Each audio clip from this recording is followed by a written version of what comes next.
Assalamualaikum warahmatullahi wabarakatuh.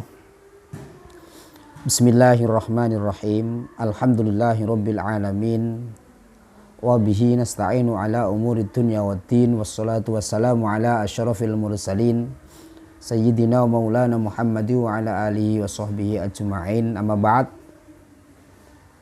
Yang saya banggakan anak-anakku sekalian, peserta didik Madrasah Diniyah Al-Syariah kelas 3 baik MTS maupun MA Pondok Pesantren Putra Al-Wahabiyah 1 dan Pondok Pesantren Putri Al-Latifiyah 2 Bahrul Ulum yang senantiasa dirahmati oleh Allah Subhanahu wa taala. Alhamdulillah pada pertemuan kali ini kita bisa melanjutkan pengajian ilmu shorof, yakni sesuai dengan kurikulum yang diedarkan oleh madrasah atau yang sudah menjadi kesepakatan bersama bahwasanya untuk materi ilmu shorof ini untuk kelas 3 baik MTS maupun MA ini adalah tentang al-fi'lu al-madhi al-mabniu lil fa'il al-muttasil bidhamirir raf'i, yakni fi'il madhi mabni fa'il yang bertemu dengan dhamir mahal rafa. Anak-anakku sekalian, berbicara mengenai fi'il madhi itu hukum asal daripada fi'il madhi itu adalah mabni. Ya. Mabninya fi'il madhi itu nanti setelah ini akan saya terangkan secara perinci. Fi'il madhi mabni fa'il ialah fi'il madhi yang huruf awalnya berharokat fathah. Saya ulangi lagi, fi'il madhi mabni fa'il adalah fi'il madhi yang huruf awalnya berharokat fathah, atau huruf yang pertama kali berharokat menyandang harokat fathah, sebagaimana nasoro. Nasoro itu fi'il madhi, dia mabninya mabni fathah.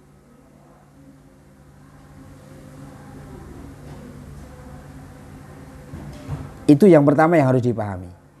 Jadi berbicara mengenai mabni, fi'il madhi yang mabni fa'il, yakni fi'il madhi yang huruf awalnya itu berharokat fathah atau huruf yang pertama kali berharokat menyandang harokat fathah. Contoh lafadz nasoro.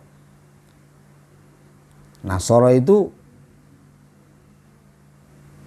huruf awalnya berharokat fathah. Dan ini sudah umum. Sebab hukum kalimat itu macam-macam. Ada seperti fi'il mudhari, itu berbeda hukumnya dengan fi'il madhi. Kalau fi'il amar itu beda hukumnya dengan fi'il mudhari. Kalau fi'il madhi itu hukumnya adalah mabni. Lah, sedangkan mabni fa'il adalah fi'il madhi yang huruf awalnya menyandang atau berharokat fathah. Kemudian ada istilah fi'il madhi mabni fa'il yang al-muttasil bidhamiri raf'i. Itu kalau difahami secara bahasa Indonesia, yakni fi'il madhi yang mabni fa'il, yang mabni fa'ilnya itu bertemu dengan dhamir rafa. Mudahnya begini, gampangannya ini. Nah, sampean mencari fi'il madhi yang di situ sampean masukkan dhamir rafa. Katakanlah tu atau ta. atau ti. Contohnya apa? Kalau ada lafadz nasoro kemasukan domir mahal rofa berupa tu, maka dia berbunyi apa? Dorob tu, nasor tu. Bisa kalau dalam kata yang lain ada doroba. Kalau doroba kemasukan domir tu, maka dia berubah menjadi dorob tu. Lah, tunya itu namanya domir mahal rofa. Atau dalam bahasa lain, waktu dulu saya belajar itu, anak-anakku sekalian, apa? Domir itu namanya domir marfu mutaharrek. Oh, apalagi itu. Domir yang dibaca rofa, yang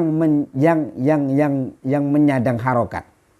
Itu domir marfu mutaharrek.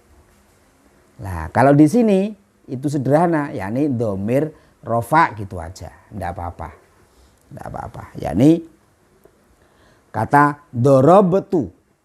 Apabila ada fi'il mandi yang kemasukan domir mahal rofa, domir tu ini, yang tu itu berprofesi atau berstatus sebagai pelaku sebuah pekerjaan. Katakanlah dorobtu, kalau dimaknani apa? Dorobtu itu maknanya adalah saya memukul. Dorob kalau dalam bahasa Jawanya, dorob itu mukul sopo ingsun. Siapa pelakunya pemukul itu? Yakni saya. Saya adalah fa'ilnya. Nah ini. Lah tu itu namanya domir rofa. Anak-anakku sekalian,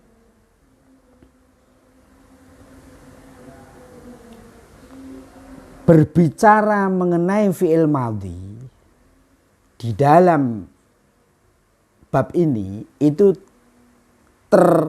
berhukumnya mabni di antara para ulama-ulama ahli bahasa itu terdapat khilaf atau perbedaan di antara para ulama-ulama ahli sastra. Salah satunya berpendapat fi'il madhi itu mabni fathah jika fi'il madhi itu, tolong dicamkan, dicatat, fi'il madhi itu mabni fathah jika nek di bahasa Jawa no fi'il madhi iku saklawase diwaca fathah nek sepi atau sunyi dari wawu jamak dan domir mutaharik mahal rofa. Saya ulangi lagi. Menurut pendapat ulama yang pertama, fi'il madhi selamanya dibaca fathah ya jika fi'il madhi tersebut yang mabni fathah tadi itu sunyi atau sepi dari wawu jamak dan domir mutaharrik mahal rofa. Apa domir mutaharrik mahal rofa itu? Yakni domir yang berharokat yang terbaca rofa. Kalau tadi saya katakan yang berprofesi sebagai pelaku pekerjaan. Nah ini anak-anakku sekalian. Jadi sekali lagi, saya ulangi lagi, menurut pendapat ulama bahwasanya fi'il madhi itu dikatakan mabni fathah jika dia itu, pendapat ulama yang pertama ini, jika dia itu sunyi dari wawu jamak dan domir mutaharrik mahal rofa. Contohnya apa? Nasoro. Lah ini wajib mabni fathah ini. Dan mabni sukun apabila bertemu dengan domir mutaharrik mahal rofa. Ini masih pendapat ulama yang pertama. Jadi menurut pendapat ulama yang pertama, fi'il madhi wajib mabni fathah jika dia itu sunyi dari wawu jamak. Yang kedua, dia itu yang kedua dia itu apa? Sunyi dari domir mutaharrik mahal rofa. Anak-anakku sekalian yang saya banggakan, masih pendapat ulama yang pertama, dan fi'il madhi itu bisa mabni sukun jika fi'il madhi tersebut bertemu dengan domir mutaharrik mahal rofa atau domir marfu mutaharrik. Jadi domir marfu mutaharrik itu dan domir mutaharrik mahal rofa itu sama. Domir marfu mutaharrik dan domir mutaharrik mahal rofa itu sama maksudnya. Jadi jika kita menjumpai fi'il madhi yang kelebon atau kemasukan domir mahal rofa tadi, maka dia dihukumi mabni sukun. Kalau ditanya kapan fi'il madhi itu mabni sukun? Jikalau fi'il madhi tersebut kemasukan domir marfu mutaharrik atau domir mutaharrik mahal rofa. Itu pendapat ulama yang pertama. Sedangkan pendapat ulama yang kedua, fi'il madhi itu dibaca fathah atau mabni fathah, baik lafdon atau takdiron, baik secara lafadz atau dikira-kirakan. Contohnya, ini pendapat yang kedua. Contohnya nasorna, nasoru, nasoro. Ini contohnya ini.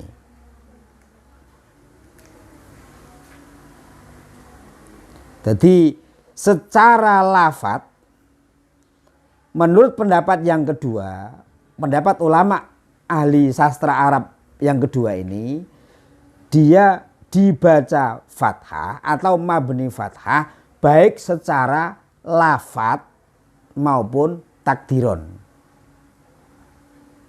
Tidak ada pengecualian. Jadi walaupun dia nasoro kemasukan domirna, dia tetap mabni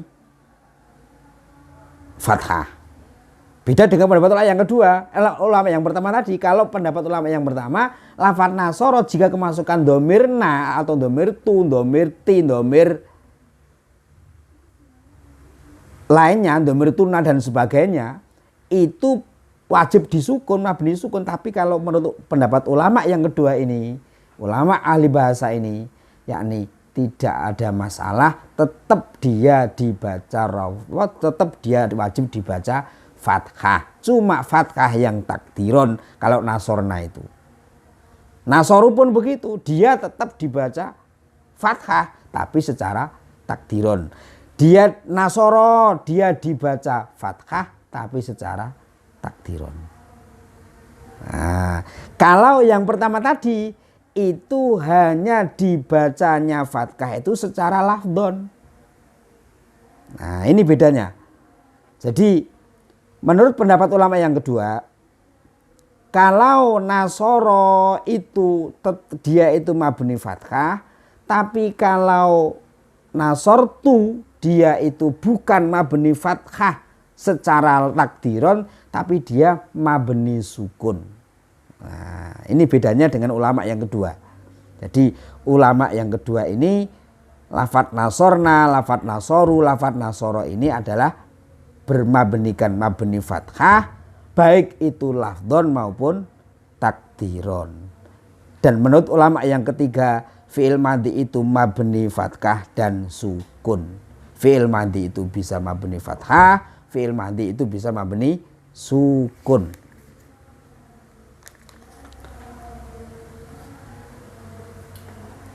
Yang terakhir anak-anakku sekalian, fi'il madhi mabni fa'il yang bertemu domir rofa itu bisa ditasrif menjadi 14 bentuk. Saya ulangi lagi, fi'il madhi mabni fa'il yang bertemu dengan dhamir rafa itu bisa ditasrif menjadi 14 bentuk. Apa perinciannya? 3 berbentuk ghaib, 3 berbentuk mukhatab, 3 berbentuk mukhatabah, 2 berbentuk mutakalim. Saya ulangi lagi. Fi'il madhi mabni fa'il yang bertemu dengan dhamir rafa itu bisa ditasrif, dalam lugawi itu bisa ditasrif menjadi 14 bentuk. 3 berbentuk ghaib, 3 berbentuk mukhatab, 3 berbentuk mukhatabah, 2 berbentuk mutakalim. Kalau ditasrif seperti fa'ala, fa'ala, fa'alu, fa'alat, fa'alata, fa'alna, fa'alta, fa'altuma, fa'altum, fa'alti, fa'altuma, fa'altunna, fa'altu, fa'alna. Demikian anak-anakku sekalian yang saya banggakan, pertemuan pada kali ini mudah-mudahan memberikan sebuah pelajaran, memberikan sebuah inspirasi, penyemangat bagi kita untuk tetap belajar dan belajar. Dan silakan dikaji, silakan diulang, ditakrori di tempatnya masing-masing. Mudah-mudahan menjadikan ilmu yang manfaat dan barokah. Al-Fatihah.